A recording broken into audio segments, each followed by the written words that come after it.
Election top 25ಗೆ ಸ್ವಾಗತ. ನಾನು ಸುಕನ್ಯಾ. ಲೋಕಸಮರದ ಕುರಿತ 25 ಸುದ್ದಿಯನ್ನು ನೋಡ್ಕೊಂಡು ಬರೋಣ ಬನ್ನಿ. ಯಾವುದೇ ಕಾರಣಕ್ಕೂ ಗ್ಯಾರಂಟಿಗಳನ್ನು ನಿಲ್ಲಿಸೋದಿಲ್ಲ ಅಂತ ಸಿಎಂ ಸಿದ್ದರಾಮಯ್ಯ ಹೇಳಿದ್ದಾರೆ. ಗ್ಯಾರಂಟಿಗಳನ್ನು ಮುಂದುವರಿಸುವ ಕೆಲಸ ಮಾಡ್ತೀವಿ. ಮುಂದಿನ ವರ್ಷ ಗ್ಯಾರಂಟಿಗಳಿಗೆ 52,000 ಕೋಟಿ ಮೀಸಲಿಡ್ತೀವಿ ಎಂದಿದ್ದಾರೆ. ಕರ್ನಾಟಕದಲ್ಲಿ ಕಾಂಗ್ರೆಸ್ಗೆ ಒಳ್ಳೆಯ ಸ್ಪಂದನೆ ಇದೆ ಅಂತ ಸಿಎಂ ಸಿದ್ದರಾಮಯ್ಯ ಹೇಳಿದ್ದಾರೆ. ಈ ಬಾರಿಯ ಚುನಾವಣೆಯಲ್ಲಿ ಕಾಂಗ್ರೆಸ್ 20 ಸ್ಥಾನ ಗೆಲ್ಲಲಿದೆ ಅಂತ ವಿಶ್ವಾಸ ವ್ಯಕ್ತಪಡಿಸಿದ್ದಾರೆ.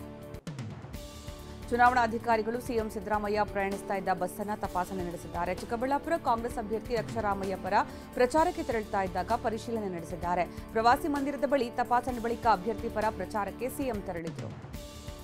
ಚಿಕ್ಕಬಳ್ಳಾಪುರ ಕಾಂಗ್ರೆಸ್ ಅಭ್ಯರ್ಥಿ ರಕ್ಷಾರಾಮಯ್ಯ ಪರ ಸಿಎಂ ಸಿದ್ದರಾಮಯ್ಯ ಅಖಾಡಕ್ಕಿಳಿದಿದ್ದಾರೆ. ಚಿಕ್ಕಬಳ್ಳಾಪುರದ ಎಂಜಿ ರಸ್ತೆಯಲ್ಲಿ ಬೃಹತ್ ರೋಡ್ ಶೋ ನಡೆಸಿದ್ದಾರೆ.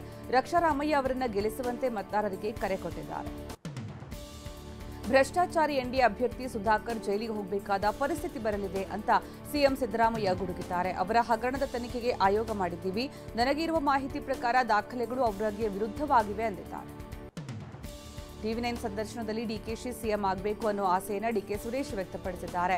ಅಣ್ಣ ಮುಖ್ಯಮಂತ್ರಿ ಆಗಬೇಕು ಅಂತ ಒಂದು ಆಸೆ ಇದೆ. ಇವತ್ತು ನಮ್ಮ ನಾಯಕರಾಗಿ ಸಿದ್ದರಾಮಯ್ಯನವರು ಇದ್ದಾರೆ. ಮುಂದಿನ ದಿನಗಳಲ್ಲಿ ಖಂಡಿತ ಆಗುತ್ತೆ ಅನ್ನೋ ವಿಶ್ವಾಸವಿದೆ ಎಂದಿದ್ದಾರೆ. ದೇಶದ್ರೋಹಿ ಆರೋಪಕ್ಕೆ ಡಿಕೆ ಸುರೇಶ್ ತಿರುಗೇಟು ಕೊಟ್ಟಿದ್ದಾರೆ. ಮೋದಿ 2008ರಲ್ಲಿ ಸಿಎಂ ಆಗಿದ್ದಾಗ ನನ್ನ ತೆರಿಗೆಯನ್ನು ನಾನೇ ಬಳಸಿಕೊಳ್ತೀನಿ ಅಂದಿದ್ರು. ಪ್ರಧಾನಿ ಮೋದಿ ಮಾತನಾಡಿದ್ರೆ ದೇಶ ಪ್ರೇಮ, ನಾನು ಮಾತನಾಡಿದ್ರೆ ದೇಶದ್ರೋಹನ ಅಂತ ಪ್ರಶ್ನಿಸಿದ್ದಾರೆ. ಡಿಕೆ ಸುರೇಶ್ ದೇಶದ್ರೋಹದ ಹೇಳಿಕೆ ಕೊಡ್ತಾರೆ ಅಂತ ವಿಪಕ್ಷ ನಾಯಕ ಆರ್ ಅಶೋಕ್ ಕಿಡಿಕಾರಿದ್ದಾರೆ. ಇದರಿಂದ ಅಲ್ಪಸಂಖ್ಯಾತ ಮೂಲಭೂತವಾದಿಗಳಿಗೆ ಹುರುಪು ಬಂದಿದೆ. ಮುಸ್ಲಿಂ ಮೂಲಭೂತವಾಗಿರುವ ಸರ್ಕಾರಕ್ಕೆ ಜನರು ತಕ್ಕ ಪಾಠ ಕಲಿಸುತ್ತಾರೆ ಅಂತ ಹೇಳಿದ್ದಾರೆ. ಮಂಡ್ಯದ ಕಾಂಗ್ರೆಸ್ ಅಭ್ಯರ್ಥಿ ಸ್ಟಾರ್ ಚಂದ್ರು ಪರ ನಟ ದರ್ಶನ್ ಪ್ರಚಾರ ನಡೆಸಿದ್ದಾರೆ. ಈ ವೇಳೆ ಮಾತನಾಡಿ, ನಾನು ಪಕ್ಷದ ಪರ ಬಂದಿಲ್ಲ, ಅಭ್ಯರ್ಥಿ ಪರ ಬಂದಿದ್ದೇನೆ. ಸ್ಟಾರ್ ಚಂದ್ರುಗೆ ಮತ ಹಾಕಿ ಅಂತ ಮನವಿ ಮಾಡಿಕೊಂಡಿದ್ದಾರೆ. ಯಾವಾಗ ಧರ್ಮಯುದ್ಧ ಬರುತ್ತೆ ಆಗ ದರ್ಶನ್ ಬೆಂಬಲ ಸಿಗುತ್ತೆ ಅಂತ ಶಾಸಕ ನರೇಂದ್ರ ಸ್ವಾಮಿ ಹೇಳಿದ್ದಾರೆ. ಕಳೆದ ಬಾರಿಯೂ ನಟ ದರ್ಶನ್ ಮಂಡ್ಯಗೆ ಪ್ರಚಾರಕ್ಕೆ ಬಂದಿದ್ರು. ಅವರ ಬೆಂಬಲ ಸಹಕಾರ ಸಿಕ್ಕಾಗ ನಮ್ಮ ಅಭ್ಯರ್ಥಿಗಳು ಗೆದ್ದಿದ್ದಾರೆ ಎಂದರು.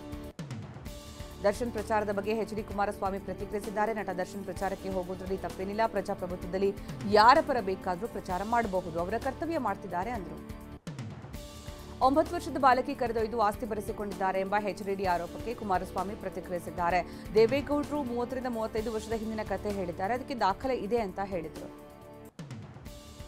ಚಿಕ್ಕೋಡಿಯಲ್ಲಿ ಜಾರಕಿಹೊಳಿ ಸೈಲೆಂಟ್ ಪ್ಲಾನ್ ತಿಳಿಯದೆ ವಿರೋಧಿಗಳು ಕಂಗಾಲಾಗಿದ್ದಾರೆ. ಸಚಿವ ಸತೀಶ್ ಜಾರಕಿಹೊಳಿ ಪುತ್ರಿಯನ್ನ ಕಣಕ್ಕಿಳಿಸಿದ್ದಾರೆ. ಆದರೆ 5 ದಿನಕ್ಕೊಮ್ಮೆ ಪ್ರಚಾರ ಮಾಡ್ತಿದ್ದಾರೆ. ಈತ ರಮೇಶ್ ಹಾಗೂ ಬಾಲಚಂದ್ರ ಅಂತರ ಕಾಯ್ದುಕೊಂಡಿದ್ದಾರೆ. ಬಿಜೆಪಿ ಸೋಲಿಸಬೇಕು ಅಂದ್ರೆ ಕಾಂಗ್ರೆಸ್ಗೆ ಮತ ಹಾಕೋದು ಅನಿವಾರ್ಯ ಅಂತ ಸಾಹಿತಿ ದೇವನೂರು ಮಹದೇವ ಹೇಳಿದ್ದಾರೆ. ಬಿಜೆಪಿ ಸೋಲಿಸಿದ್ರೆ ಹೊಸ ಪಕ್ಷ ಉದಯವಾಗುತ್ತೆ, ಬೇರೊಂದು ಧ್ವನಿ ಹುಟ್ಟುತ್ತೆ ಅಂತ ಎನ್ನುತ್ತಾ ಬಿಜೆಪಿ ಸೋಲಿಸೋದಕ್ಕೆ ಕರೆ ಕೊಟ್ಟಿದ್ದಾರೆ. ರಾಜ್ಯದ 28 ಲೋಕಸಭಾ ಕ್ಷೇತ್ರದಲ್ಲೂ ಬಿಜೆಪಿ ಗೆಲ್ಲಲಿದೆ ಅಂತ ಬಿಜೆಪಿ ಚುನಾವಣಾ ಉಸ್ತುವಾರಿ ರಾಧಾ ಮೋಹನ್ ದಾಸ್ ಅಗರ್ವಾಲ್ ಹೇಳಿದ್ದಾರೆ. ಹಣಬಲದಿಂದ ಕಳೆದ ಬಾರಿ ಸೋತಿರುವ ಬೆಂಗಳೂರು ಗ್ರಾಮಾಂತರ ಕ್ಷೇತ್ರದಲ್ಲೂ ಈ ಬಾರಿ ನಾವು ಗೆಲ್ತೀವಿ ಎಂದಿದ್ದಾರೆ. ಕಾಂಗ್ರೆಸ್ ವಿರುದ್ಧ ಬಿಜೆಪಿ ನಿಯೋಗ 3 ದೂರು ಕೊಟ್ಟಿದೆ. ಶಾಸಕ ಸಿಎನ್ ಅಶ್ವತ್ಥನಾರಾಯಣ್ ನೇತೃತ್ವದಲ್ಲಿ ದೂರು ನೀಡಲಾಗಿದೆ. ಡಿಕೆಶಿ ಬೆದರಿಕೆ ಹಾಕಿ ಮತ ಕೇಳ್ತಿದ್ದಾರೆ ಅಂತ ದೂರಲ್ಲಿ ಉಲ್ಲೇಖಿಸಲಾಗಿದೆ. ಪ್ರಿಯಾಂಕ್ ಖರ್ಗೆ ವಿರುದ್ಧವೂ ದೂರಿದೆ.